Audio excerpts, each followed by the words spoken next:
Every church hopes emergencies never happen, but hope is not a response plan. From medical emergencies to severe weather, fires, or critical incidents, church leaders must be ready to respond when the unexpected happens. I want to welcome you to the Faith Secure podcast. I'm Dr. Michael Brown, the founder of Faith Secure and your host, where we are watchful, prayerful, and prepared. The title of today's episode is When the Unexpected Happens, Emergency Response and Resilience in the Church. And today I got a good one. I got Mr. Robert C. Vance III, an internationally respected emergency management professional with more than 30 years of experience in safety, disaster management, business continuity, and resilience planning. Rob serves as administrative director for safety, emergency management, business continuity, and radiation safety at Keck Medicine of USC and contributes to crisis management education at MIT. He has also worked extensively with houses of worship on emergency preparedness, making him uniquely qualified for this conversation. He also happens to be a dear friend of mine who I've known almost my entire life. Welcome to the podcast, my brother. Dr. Brown, thank you for having me. I'm so honored to be here. Oh, man, it's great to have you. Today, we're going to talk about emergency response in the church environment. Are you ready to get started?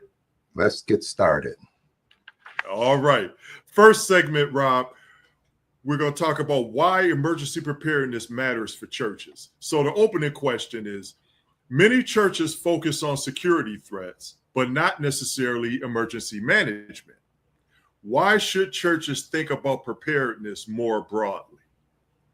So let's start out with a guiding principle for houses of worship, and that's found in Matthew. And he tells us to be as wise as the serpent and harmless as the dove. And so using that principle, you should, as a house of worship, be using a whole response strategy. And most houses generally just look at security. That's all they worry about. But knowing houses of worship, folks are going to come to your house looking for things when that event happens. And if you're not prepared, then you might have another issue or chaos. So using that Matthew principle, it teaches us to be prepared for almost anything. All right. On that vein, what types of emergencies do churches most commonly face?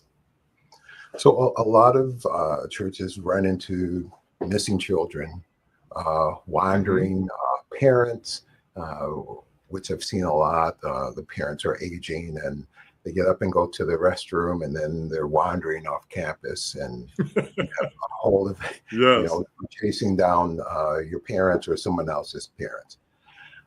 And some are really dangerous outside intruders that are coming in to do harm or cause harm. And so those are the main events that are happening.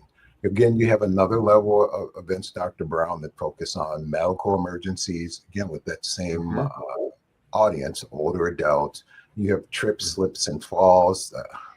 Mom wore the shoes. She hasn't worn these shoes before. And then yes. Right. Then she breaks an arm, and then you're like, okay, well, where is your first aid? And so there you go. Yes. And we're going to deal with that more as far as the medical emergencies. So now I'm going to test your knowledge. I need you to make us smarter, Rob. All right, Tell us explain the difference between security planning and emergency management.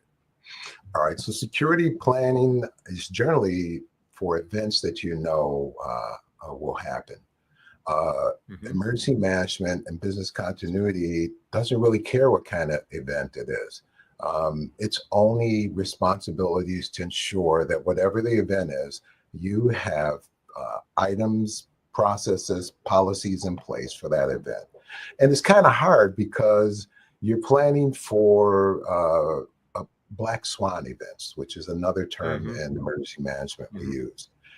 And also there's another thing that has to do with a lot of houses of worship, normalcy bias, because it's never happened. That's right. Why Absolutely. plan for it, right? And so the next thing you know, it does happen, and the churches don't have a plan for it. And the board is called out, the elders are called out, the pastor, your conferences, the conference leaders. They're like, why don't we Mm. have? And that's so, in order to stop the finger pointing, which can happen, a lot of houses of worship should prepare for that never event. And you're going to lead me right into this next question. So, what responsibility do pastors and church leadership have in emergency planning? Okay, so it falls on the church leaders to ensure that there are policies and procedures in place. And that's who they're going to look at, the elders, the treasurer, the head deacon, deaconesses, all those folks are who they're looking for to do something. There's an additional portion. The members are responsible too. Not coming to the house of worship or the church and thinking that everything's okay. It's just unfortunate. We live in a world where there's a lot of danger. And so in order to circumvent or to mitigate some of that danger, it's inevitable on the church leadership to have a plan in place. And that probably will tie into some of your other questions. Oh, yes, it will. And Rob, when I talk to different church leaders, whatever, I always tell them emergencies don't schedule themselves around church service either. so yeah. So let's pivot into another segment here. Okay, building an emergency response framework for churches. Okay. Yes. If a church wanted to build a basic emergency response framework, where should they start? So that's a great question, Dr. Brown. Those are generally done by performing a hazardous vulnerability assessment. That includes finding out where your highest risk is. And that should be done by the board, the elders, the pastors as a group. Those meetings are generally very, very busy, and everyone has their idea of what's the hazard. But it must be done.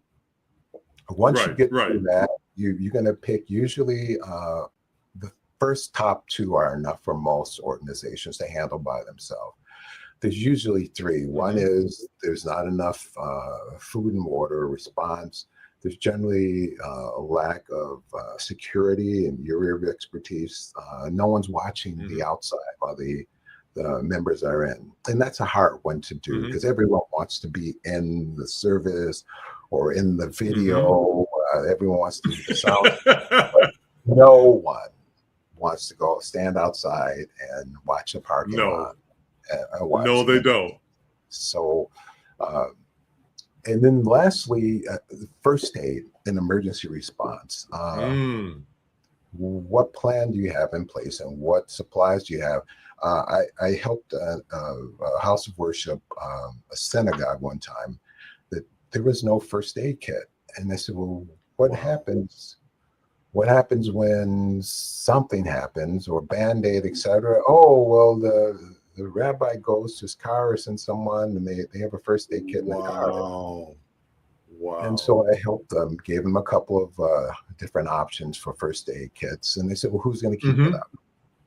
Well, you either have to assign someone from there you go to do it. And if they're not going to do it, then it's probably worth it for you to pay someone to come in and have them change out Band-Aids, etc. So it's not keep it refreshed. Absolutely. Yeah, absolutely. Yes. So let me ask you this: what's the role of drills and exercises in an emergency response plan?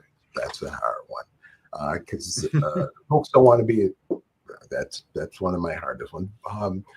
Your pastors and your deacons and elders don't want to be embarrassed. And so what generally happens is after an event or an exercise, they are pointed at. And so I've helped congregations fight through that before. And so it's not a blame game. It's an opportunity to find There you go. weaknesses on your campus and within the service structure. And then once you find those weaknesses, then you make a plan to correct them. What generally happens is There you go. the people finger point and do this, and it's really bad.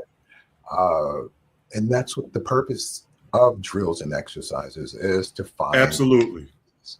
And so finding There you weaknesses go. aren't bad. It's not bad at all. No, that's a good thing. That's how you improve. That's how you Yeah. improve. Okay, so how often should churches review and update their emergency response plans, in your estimation? Yes, at minimum yearly, at Mhm. least a year. I do several biannually, Mhm. and then as an event occurs. So those Black Swan events that we talked about, those never occurring Right. events. If you have one of Right. those, you will be on the plan. You call your board, your elders together, and you get that done immediately. Okay. All right. And I always tell church leaders and pastors, I say, listen, a plan only works if people know their roles. And if they don't know their roles, they don't know what to do. You know? And then if they don't know what to do, you're going to have chaos. So, yeah. Agreed. Okay. Yes, sir. And that's where ICS, Incident Command Yes. System and Structure, Yes, sir. comes into play. You better preach, man. Who is the incident commander? Who's in charge? Well, I think it's the Deacon Bob. Well, no, or Deacon. No, it's not. No. Oh no, it's the pastor. No. No, it's not. It's not. So No. let's go No. focus on who or whom will be in charge and who will point people to do. And that's hard too, because the person with the loudest voice is generally not the person that should be managing an incident. Very good point. Very good point. I like that. Okay. Now let's go to the next segment, business continuity and ministry resilience. Okay. I got an opening question for you here. You have worked extensively in business continuity planning. Okay. I know it's one of your calling cards. How does that translate to the church environment, business continuity? That's a good question. And one of the things that I tell folks is there can be variations in the crisis, but there can never be variations in response to the crisis.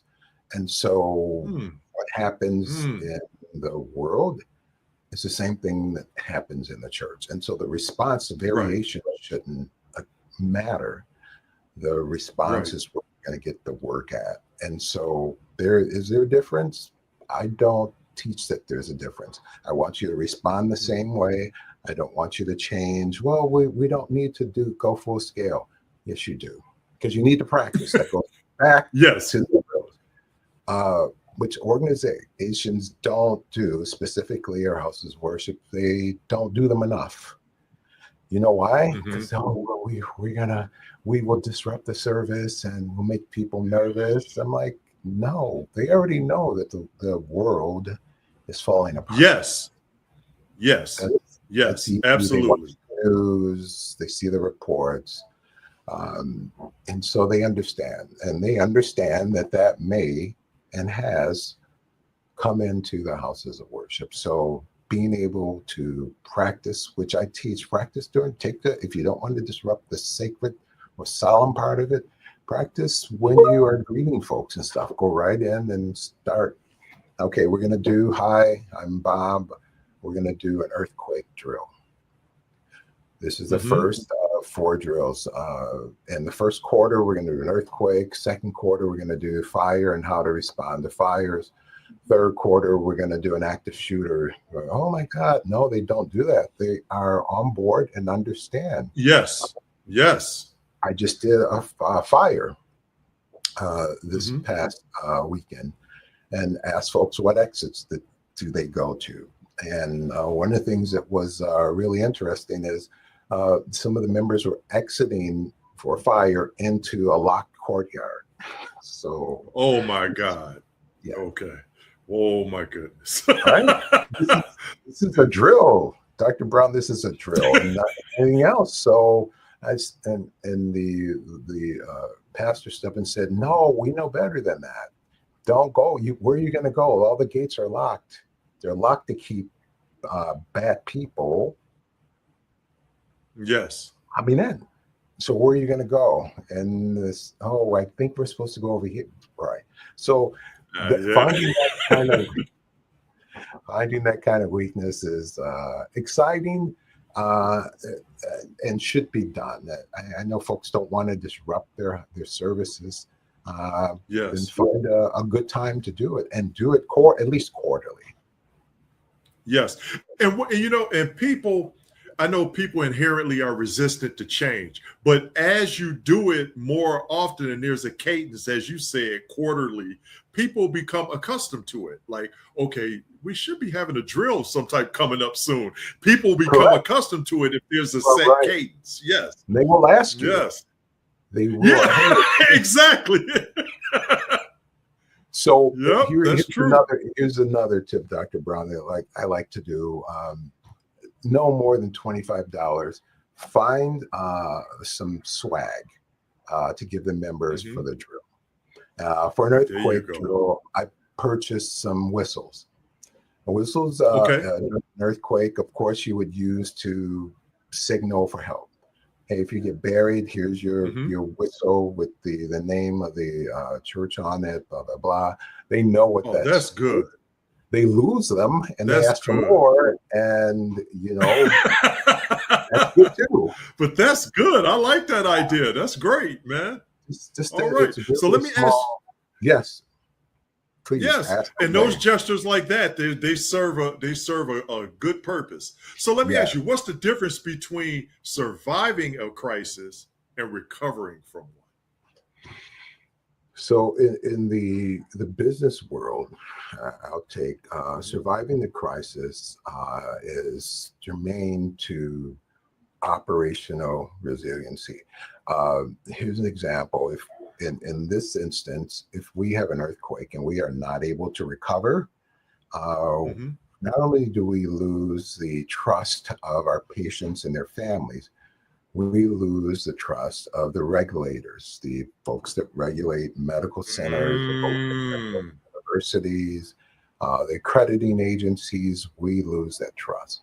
And so, as you know, healthcare, hospitals is one of the most regulated industries. Absolutely. The military and those places, yes, regulated, strictly regulated. Using that same process in a house of worship or a church should be done. Your community is depending on you. When there is an event and there's no food or no clothing, guess where they're going to go? They're going to come to the church. You. Yes, you're right. You're right. Your potluck. Your potluck is one of those things that folks are used to. And I've noticed in some of the organizations and churches I've come to, you have folks who are actually dependent on that food. Yeah, so absolutely. People are like, oh, you're man, right. we just bring food. No, you're feeding a community. You can see that members are suffering and who need a little bit more to make it through the week. And so even now, I say, hey, to buy an extra veggie lasagna plate or make it and then just leave it there. Oh no, there's too much food. No, it's not. Open your eyes and see that folks need that. They need it. That's right. That's right. You got to pay attention. You're right. You're right. So we're gonna pivot here, Rob. I'm gonna give you a scenario. Okay. And this, I told you, you touched on it earlier, but we're gonna bring it back. This scenario is a medical emergency during worship. Okay. Nice. All right. So here's the scenario. I'm gonna give you an alley-oop. So here we go. All right. So now, during church service it's a church service with over 1,000 attendees. Okay. A congregant collapses in the sanctuary. Panic spreads quickly as that's right, as ushers attempt to respond while someone calls 911. Here's the question: what should happen immediately in this scenario? So some scenarios are huge, and it has two parts. What should happen immediately? Someone should be calling 911. Right. And And two, all of your medical personnel, your nurses, your doctors, etc., should be responding to that. Your Right. deacons and deaconesses and elders should be moving people away from the congregant so that folks could access her and help her or him through the event. Mhm. Here's an area that folks miss. You have first responders coming. They don't know your campus. That's So right.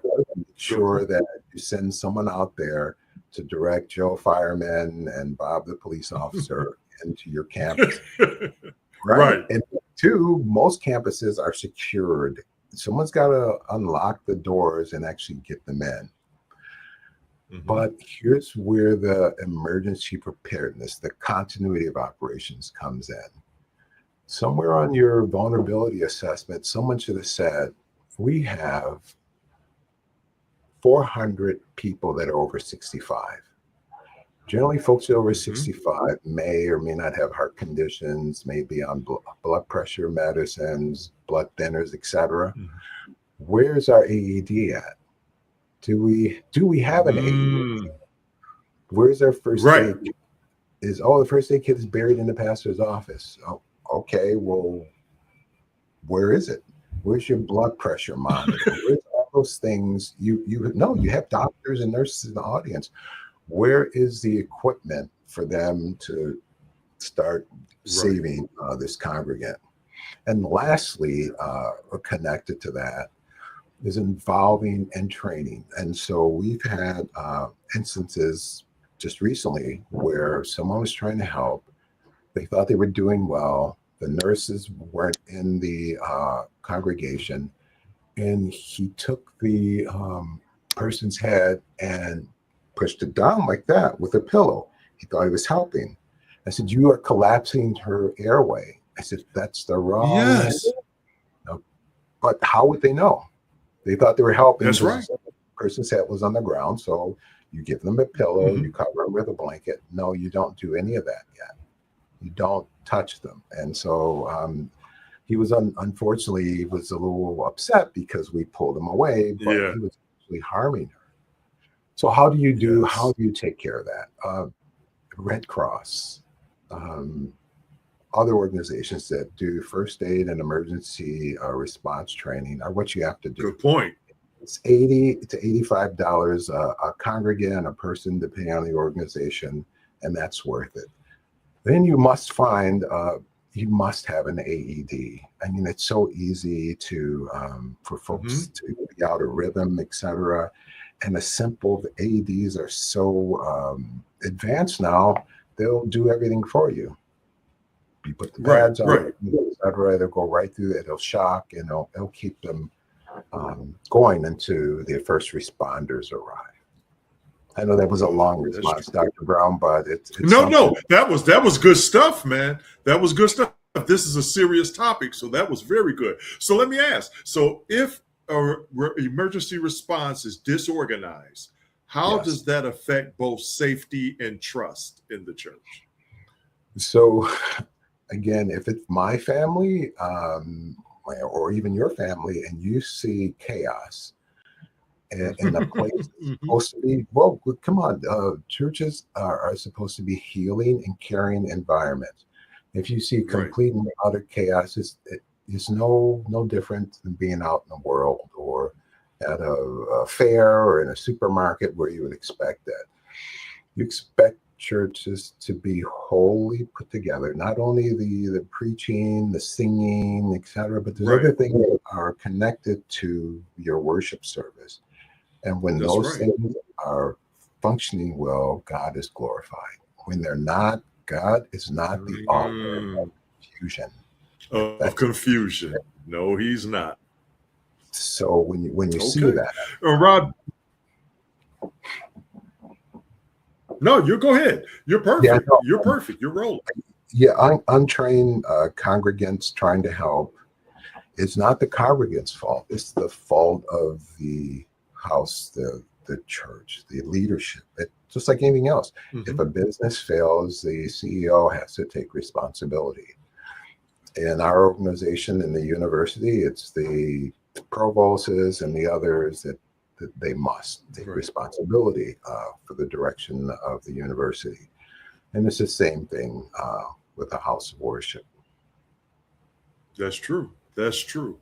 All right. Well, we're going to go into the closing segment, and this deals with prepared churches being resilient churches. Okay. And I'm going to give you a reflection question. All right. Okay, Rob. All the organizations that you worked with, from hospitals to government agencies to houses of worship, what advice would you give church leaders about preparedness? That's a difficult one. And it's a hard one to swallow because it has to do with leadership. Just a couple of quick points. One, ensure that there's a vulnerability assessment done for your organization. Go right at the top 2 to 3 vulnerabilities. Don't just hit it once. Once you finish finding those vulnerabilities, involve your church board, involve your general congregation by having a business meeting, saying, hey, we're going to spend some funds on first aid, etc. We want some emergency food and water. And then lastly, for the leaders, don't be afraid to reach out for help. There are professionals that can help you and your organization be more safe and be safer and to mitigate some of these problems. And don't be afraid to ask.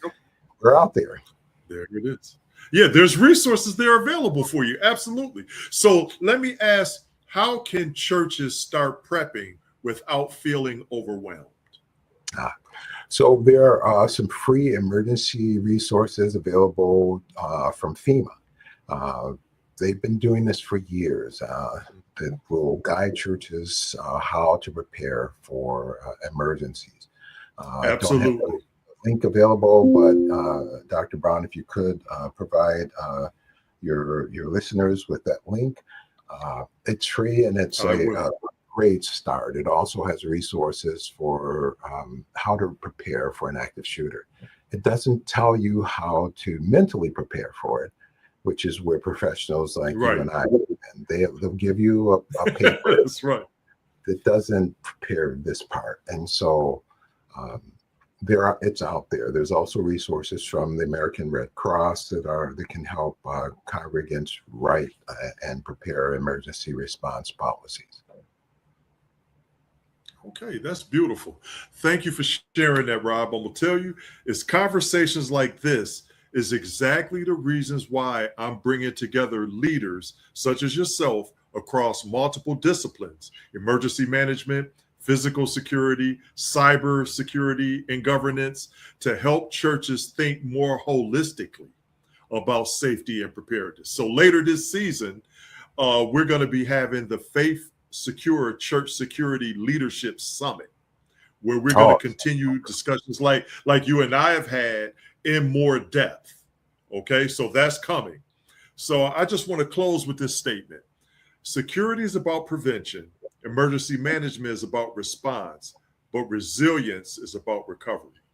Churches that embrace all 3 of these are truly prepared. And I want to thank my boy Rob for being our guest on the podcast today. My friend, you did well. You dropped nuggets all over the place, man. I just wanted to say thank you. Thank you for having me and allowing me to use a talent that was given to me. And I look forward to continued uses and Faith Secure. Fight on, keep the fight. All right. Thank you, man. Just hang out with me for a little while longer while I close, okay? All right. I want to thank you, the viewers, as well, for joining the Faith Secure podcast. If today's conversation challenged or encouraged you, please share it with a church leader you feel needs to hear it. To learn more about training, assessments, or building a safer church, you can connect with us on all the social media platforms or connect with us directly at mdbconsultingagency.com/Faith Secure. Until next time, remember to stay watchful, prayerful, and prepared.